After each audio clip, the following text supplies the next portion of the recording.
Welcome to Answers for Living. I'm Pastor Dave, and today we begin to look into chapter 2 of Daniel. The book of Daniel contains 12 chapters, and 9 of those chapters are prophecy. You say, what is prophecy? Well, prophecy is very simply history in advance. I love that idea of history in advance.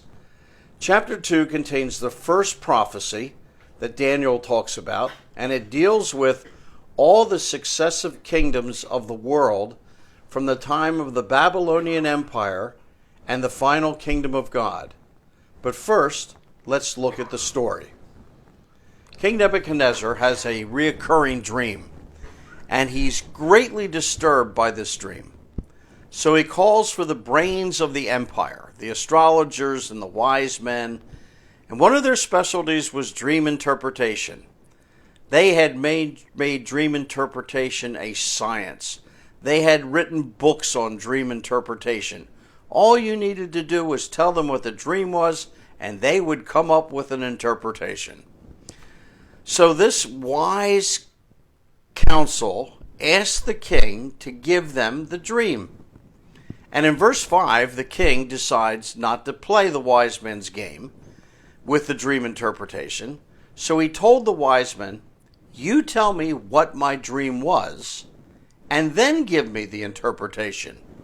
And if you don't, I'll have all the wise men in Babylon torn to pieces. But if you give me the dream and the interpretation, I'll give you great reward and honor." Well, the wise men tell the king that to know the dream and the interpretation would require divine intervention. And only a God could do this, and he doesn't live here. Well, they had forgotten Daniel and Daniel's God. Well, the king explodes and commands all the wise men to be executed, and that includes Daniel and his 3 friends. The soldiers begin to round up the wise men, and Daniel calmly asks what is happening, and why has the king issued such a harsh command? Daniel has no panic. He's learned that God is in control, that God is the judge, and that God is his protector.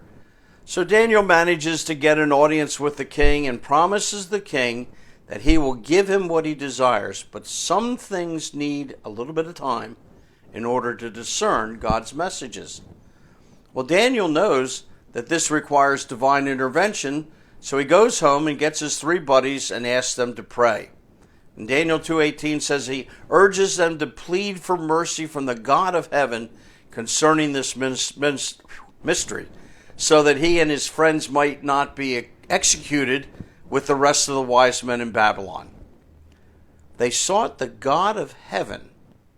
Did you know that that is the title that God had when the Jews were in captivity? Even Cyrus, the king of Persia, when the Jews were in captivity, called God the God of heaven. Why? Well, when Judah turned away from God, Ezekiel the prophet saw the glory of God departing the earth.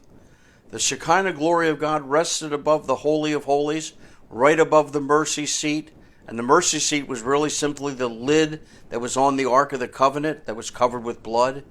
Ezekiel 10:18 says Ezekiel saw the glory lifted up and moved over the threshold of the temple door. And then in chapter 11 it says, and it moved from the temple to the Mount of Olives, and it departed the earth back to heaven. And until Jesus came to earth, there was no glory of God on the earth. God was known as the God of the heavens.